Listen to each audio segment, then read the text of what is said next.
Hey guys, I'm JanetOnOccasion, and today we're playing another Total War Warhammer II Battle Replay. This one is a community cast sent in by Rightist. He's up against a move hacker, and it's from a recent tournament that was hosted by, what's he called again? My son Herbert Walker, I believe it is, or my son HW. And yeah, it's a good one. This is a good one. Apparently this was the decisive. This was the final in the best of 3, or possibly best of 5, I don't know, but this was the deciding match between these two, and it's a hell of a good one. So we've got Tomb Kings, they're against Dwarfs. So, Tomb Scorpions, hell of a good start, you know, armor piercing, anti-infantry, what more could you possibly want there? You know, that's perfect. Also, Cetra the Imperishable, hopefully he'll be imperishable, you know, that's always a good start as well. So yeah, again, just great anti-infantry, great armor piercing, but also great spell selection as well, very, very lethal, but that is definitely a target you want to focus down, and if he does get focused down, the Tomb Kings without their lord are going to struggle, so that is a risk. So yes, brilliant unit, but also, if the dwarfs are able to just get on top of it and crush it quickly, then you're gonna have a tough time, you know, leading the rest of your army, especially when it's this cheap. It's a very wide army. This is only half of it, by the way. So he's got Skeleton Spearmen and Tomb Guard in the front line, as well as some Skeleton Archers. One of them is the Blessed Legion of Fakth, and that's got armor sundering, so that's nice. That's nice. You know, let all the other archers do even more work. Similar to the Rusty Arrows, you know, beautiful. And over on this side, we've got even more stuff. So, more Skeleton Spearmen, more Tomb Guard, more archers. And in the back, Skeleton Horsemen. And over here, a couple more units of Skeleton Horsemen. So, plenty of things to harass any sort of artillery, any, you know, big cannon batteries that could do a lot of work over here to poor Cetra here. They can get harassed quite well. And with 2 Tomb Scorpions as well, there's enough sort of threatening things to probe the lines to force the Slayers out of position and leave that back line exposed. So, his opponent here, a move hacker, he has miners, so nice armor piercing can be handy. Very, very cheap source of armor piercing there. They can certainly help against things like Tomb Scorpions, which don't have great melee defense. It's pretty good at 35, and sure, you know, only 18 melee attack, but for the cost, miners are good to pad out the lines, I say. Also, Dwarf Warriors, these guys will hold out for a long time, especially the Longbeards here. Longbeards will, they're immune to psychology, so they're not going to terrify away. More Longbeards in the middle. You've got Ulthar's Raiders.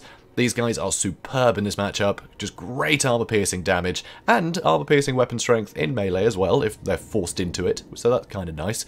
But also the Mark of Ulthar is superb, so if we take a quick look at that actually. Let's take a quick look. So here, it lowers missile parry with shields, it lowers missile resistance, and it lowers armor, which means that everything else can just get way more damage onto that target. You know, it's not even just other ranged units, because lowering armor, it's going to help out things like the Dwarf, the Dwarf Warriors and the Longbeards here. Also, there's a Dwarf Lord, so he's gone quite cheap with the Lord in order to get his, you know, as big an army as possible. Because you can see in the back, he has Giant Slayers, he has some other Slayers, he has some Dragonback Slayers, and he's got the cannons, 4 units of Thunderers, and, yeah, more Miners and Dwarf Warriors on the outskirts, and, of course, the cannon. He's got a lot of stuff here. So, speeding things up. This is 2 just gigantic armies. Let's have a look at the unit counts, actually. So, yeah, it's 1,300 against 1,000. That's pretty big armies here from these factions. So straight away, the Blessed Legion, the ones being focused down, which is definitely the way to go. You want to get rid of these guys first if you can. And there were no other big targets for him to shoot at, because Cetra, not hidden in the trees, but there are trees in the way, so it's difficult to hit him. Also, the Tomb Scorpions, they are actually hidden. They're hidden. People don't often realise this, but you can't hide a Tomb Scorpion. They seem just massive and you couldn't possibly do that. No, they can hide. They can hide, which is awesome. And they vanguard. So actually, you could have put the Tomb Scorpions over here if you wanted. But it would have been a bit dangerous if they did get spotted, because then all the Slayers could wipe them out before, you know, the front lines have to bother quarrelling at all. So, you know, it's risky. But still, you can do that, and I think that's great with Tomb Scorpions. They're a lot of fun that way. You know, vanguarding with them, it's rare. You don't often see it. People tend to keep them with their lines for the most part. So here, Skeleton Horsemen, they are just poised, waiting. You know, they haven't been spotted, they're just waiting for a good opportunity to strike. But that opportunity will arise once all of these infantry start pinning things in place, so there's less to react to them. So it's very nice they're able to stay hidden there. Very nice indeed. So, things are starting to move up. Thunderers starting to fire a bit into these Skeleton Warriors. There's nothing really expensive here that's a great thing to shoot at. I'm saying the Tomb Guard are the ones under attack, but they got silver shields. There's nothing really great for the Thunderers to fire at. They want to be shooting at something heavily armoured, but of course that's all over here. But he has to do what he can, because this side needs to hold against this little flank we got going on here. They need to hold, or else that's going to cause problems for the rest of the back line. So anything the Thunderers can do is sort of warranted. So here, the Tomb Guard are starting to push in. The Tomb Guard aren't great at killing dwarfs, generally, but they're very hard to be killed. You know, they're very sturdy. They're going to take a long time to kill for things like Longbeards or Dwarf Warriors. So they'll hold out for a hell of a long time, and it lets the archers do their work. So you can see here, Ulthar's Raiders are basically dead already, and Skeleton Horsemen are charging to finish them off. Over here, though, these Slayers did catch out the Skeleton Horsemen, so they've been wiped out straight away. Here, Cetra is into the Thunderers. He's going to get some good work done here, but he's very close to the Giant Slayers. This is all a bit scary. So he's going to run into the back of these Longbeards by the looks of it, and the Tomb Scorpions are starting to move up. So one Tomb Scorpion, two Tomb Scorpion. They're both getting a bit stuck on these Dwarf Warriors, but I'm pretty sure one of them pushes up to deal with these Thunderers soon, and the archers will pick a new spot to shoot at soon. So here you can see Cetra is charging straight at that Lord, trying to get some damage into him. Usag's Incantation of Desiccation is going to limit all of these guys' ability to fight back, which is wonderful. That's really going to allow the Tomb Guard to stay in this fight for a hell of a long time. And now these Thunderers are really getting it. Just their health is dropping so quickly. And with these Tomb Scorpions keeping all of this stuff busy, there's a lot that can really bail out the Thunderers. So Slayers are starting to move in, and the Slayers will do very well against the Tomb Scorpion. These giant Slayers, they're taking a huge amount of arrow fire now, because they're a big threat. They're the biggest threat to Cetra after all these Thunderers. So you've got to get rid of them. Got to get rid of them. So that archer fire, it kills them very, very quickly. Over on this side, things are starting to waver all over the place, but the archers were able to whittle down these Thunderers, and now these Tomb Guard are getting on top of the cannon crew, and the only thing nearby to help is the Dragonback Slayers, and you don't want them fighting Tomb Guard. They're just going to die to the sort of non-AP units here. So it's going to be very cost-effective for the Tomb Guard to be fighting these Slayers. So over here you can see the Longbeards really starting to suffer, Giant Slayers really starting to suffer, but a lot of the Tomb King's line is not winning, you know. A lot of them are just, they're going to lose eventually. So work has to be done before these things start buckling, or else there's going to be dwarfs everywhere, and they're going to shut down everything. So it's going to be really difficult. It's going to be really difficult if he can't do the damage before that happens. So here you can see the Giant Slayers still on Cetra's tail, and Cetra is taking a lot of hurt. But luckily these Giant Slayers they're getting wiped out very fast. Very fast indeed. Here, miners are trying to get into the back line to cause problems, so the Tomb Scorpions are chasing them, but of course the Slayers are chasing the Tomb Scorpions, and these Thunderers are returning. Here you can see Ushabti have been summoned to get on top of some of these Thunderers, which is a very nice call. That's definitely something you want them for. So, anti-infantry and armor piercing. Perfect. Perfect for killing dwarfs. So here we go. And the fact they can be teleported anywhere, you know, you just stick them wherever you like. Yeah, you can get the jump on them pretty easily. So these Thunderers are in a lot of trouble. And over here, yeah, Cetra's still moving. And here, Giant Slayers, almost all dead. Only 12 left, and they're fighting Tomb Guard now. So that's wonderful news. Over here, other Slayers. The Tomb Scorpions are fighting them, which isn't great, but they're backed up by more Tomb Guard. So these Tomb Guard will be able to get a lot of hurt into these Slayers. So this is nice. And actually, Tomb Scorpions will kill Slayers very quickly too. But they take a lot of damage in return, so you don't usually want it because the Tomb Scorpions are more valuable for killing everything else. But they will do a lot of damage because they are anti-infantry, and they do have pretty good attack here with a 40 melee attack against the 32 melee defense, and then you add the anti-infantry on top of it, and the Slayers are going to take a lot of damage very quickly from something like a Tomb Scorpion. But it's not a fight you really want to be in, because the Tomb Scorpions will suffer too. Anyway, over on this side, these Tomb Guard, they've done a great job dealing with a load of these Slayers. They've dealt with the cannon crew, you can see it's about to run off, but the infantry is suffering a bit. The rest of the infantry, the cheap skeleton spearmen, but they're keeping these dwarfs busy. And that's all they really need to be doing. But unfortunately, there has been a massive hole forming in the middle here, so all of these archers are just having to run away, which is a real problem. Cetra and the Tomb Scorpions are working overtime to try and finish off all of these guys in the back line. He has to get all the guns offline as quickly as he can. This Tomb Scorpion is crumbling, he's being chased down, and I don't think he's going to make it. I don't think he's going to make it. So Slayer's still chasing, but Tomb Scorpions are very close to the Thunderers. They did rally, but they're going to get caught again. Over here, Cetra is now fighting the 3 remaining Giant Slayers as well as these Thunderers. I mean, it's only 3, so Cetra's going to be able to survive this. Let's be honest, it's 3 of them. Over on this side, the Longbeards have won against the Tomb Guard, thanks to the help of the Dwarf Lord.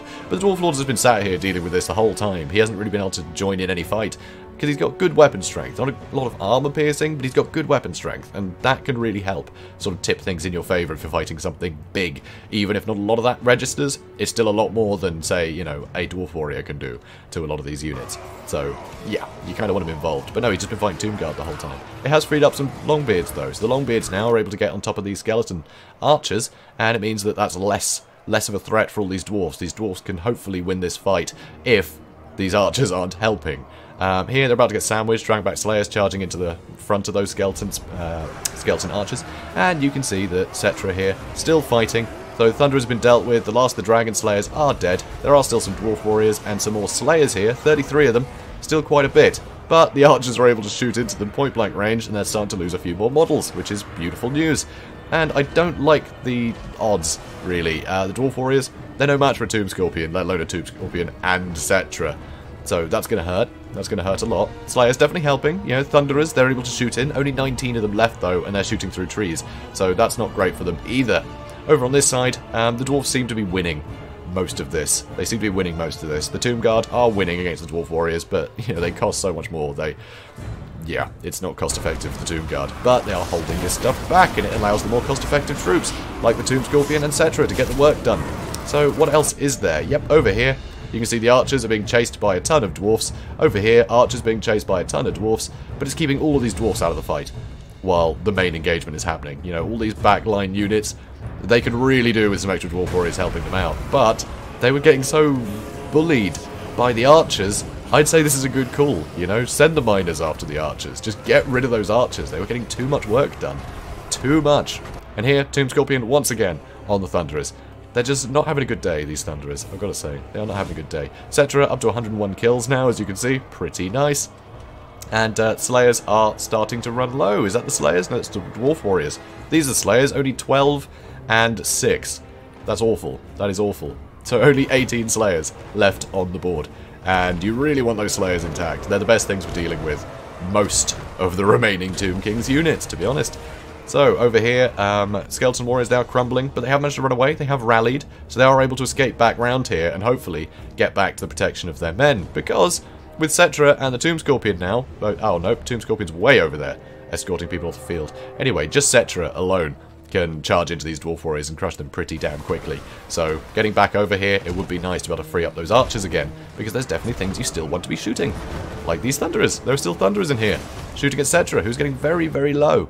And with these Slayers, basically all he's fighting, sure, Skeleton Spearman can be taking some of the brunt of it. You can see he's pathing through the Skeleton Spearman to force the Slayers into fighting something you don't want to be fighting. So they're trying to run back. But yeah, Cetra's taken a huge amount of damage. It's pretty excruciating. That is not a lot of health left. But the Dwarfs are really running out of tools to deal with it, because Cetra has been really hands-on.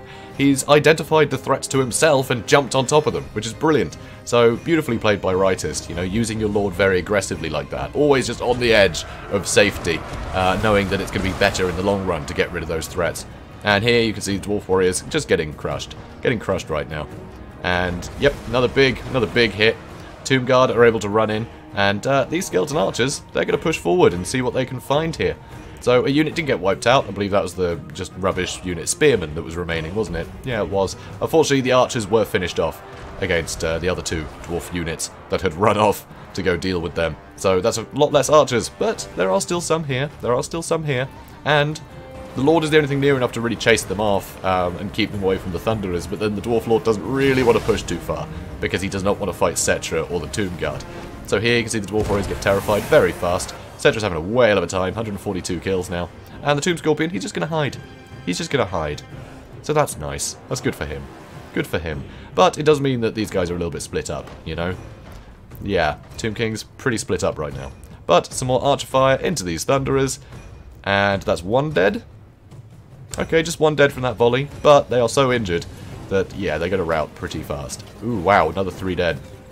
So yeah, Thunderers very, very hurt. They're just not going to be able to get the damage out before they get jumped on by anything. Because there's nothing that can provide a good enough roadblock to stop, you know, Cetra from just careening through the line and on top of them. So they get one volley off, so 17 bullets is what you're up against, really. Over here, though, Tomb Scorpions decide to come in. And you see these Slayers, there are so few of them that the Tomb Scorpion's pretty safe to come in here. You know, they're such tightly blobbed up here. That one attack knocks over pretty much the entirety of both units, and they're just getting gobbled up. They are just getting gobbled up. Only 13 health between 2 Slayers. I don't like the chances. And that's why they're dead. Yeah, they're dead. So the Tomb Scorpion able to finish off the Slayers. And like I said, Cetra, you know, he took those 13 bullets and then just crushed a bunch of Thunderers. They've terrified away straight away. Skeleton Archers almost out of ammunition, but miners don't have shields, so get some damage into them as well. That's nice. And now the Tomb Scorpion can bully the Dwarf Lord which is actually a fairly even match, considering the Dwarf Lord doesn't have the armor piercing. It means Cetra can bully what remains. The Dwarf Warriors and the Miners aren't going to do much, because the Miners, they're not going to hold out for very long, even though they have the armor piercing. And Cetra, I'm pretty sure, is about to use a Neru's Incantation of Protection. There we go. 44% physical resist. So nothing here has magic damage. So that's pretty great. That pretty much halves the damage Cetra's taking from things that can't really damage him much anyway. So now the archers have run out of ammunition, so they're charging in, the Tomb Guard are charging in, and these Dwarf Warriors did return, but they're not able to get in here. But Cetra is taking quite a lot of damage. His leadership is pretty low, so he's going to pull out of this fight, let the Tomb Guard and the archers pin all this stuff in place, and he's just going to line up a lovely charge through this, and it's going to be a very, very lovely charge. So there we go. 1 jump, 2 jump, 3 jump, 4 jump, 5 jump. 6. Lovely. And everything's terrified. Yeah, they don't like that. They don't like being trampled by giant war kitties. So at that point, there's just no hope for the Dwarf Lord. He can't fight all this stuff. You could probably whittle him down just surrounding with Tomb Guard and, you know, finish off the Dwarf Warriors with the monsters and then come back, and the Dwarf Lord would need to be dead. There's just no point, really. That's it for the Dwarfs. That's it for the Dwarfs. And a beautiful fight that was. Really interesting to see. Usually with Tomb Kings, it's just sort of a ton of Ushabti with great bows. You know, Tomb Scorpions are pretty standard, let's be honest. But yeah, usually just sort of blast everything from range and force the Dwarfs to come to you. And maybe use some cavalry to, you know, harass the back line a bit. You know, harass those cannons. But generally, yeah, you tend to just use a load of armor-piercing missiles. That's sort of the common theme, at least in the matches I see. So yeah, it seems kind of cool just to go with a super wide line, very little armor piercing, just relying on holding everything in place while your very few select units get the work done, and you got the skeleton archers just for concentrated fire on anything threatening. I think that's really cool. This is a really interesting approach to it that I hadn't really seen before. So I really like that. I really like this. I mean, I say it was all the sort of elite units here, the specialised killing machines that got all the work done to the archers, but the Tomb Guard do rack up a lot of kills. You know, they do rack up a lot of kills just because they're so survivable. So you can see, you know, 50 and 69, I think they were fighting Longbeards, fairly evenly matched, but yeah, the other Tomb Guard that were just fighting Dwarf Warriors and things, they had a wonderful time. So it was pretty cool to see. Yeah, Horsemen, Ambush wasn't quite as nice as I would have liked to have seen, but it did keep those Slayers busy for a while, having to try and chase them down. So, you know, it worked out okay. But yeah, this was a lot of fun, and seriously close. Most humblest and greatest player here. That's a move hacker. He had a great build here, I think. A load of great holding units, you know, units immune to psychology in the middle, so they'd hold that middle section for longer. You know, he had Ulthar's Raiders, just to be able to nerf anything very dangerous, which is really nice. A ton of Thunderers for all the armor piercing, and a cannon for some long-range shooting in case there are Ushabtu great bows. You know, be able to whittle them down is really nice. He had a load of great tools here, and it's one of the few matchups I think Giant Slayers are actually appropriate. In almost every other matchup, you're better off just bringing normal Slayers, because they're cheaper and will still kill cavalry pretty damn happily. But no, against very heavily armored things like Constructs or Dinosaurs, Giant Slayers are great. Which is kind of odd, because Giants, you're actually better off using regular Slayers against Giants, because the regular Slayers do more damage against unarmored opponents. I hadn't really thought of it that way before, but no, the Giant Slayers, they're actually good at facing things that are the opposite of Giants, so that's pretty funny. Yeah, I hadn't really thought of it that way. That's amusing. But yeah, I love this build too, but he just couldn't quite keep on top of everything. You know, all those archers able to whittle down that back line, it's a very irregular strategy that I just don't really see. So I'm not sure he was totally expecting that. So I'd love to see it. So guys, if you enjoyed this, please do comment, like, and subscribe, and I will see you in the next one. Have a good day, guys.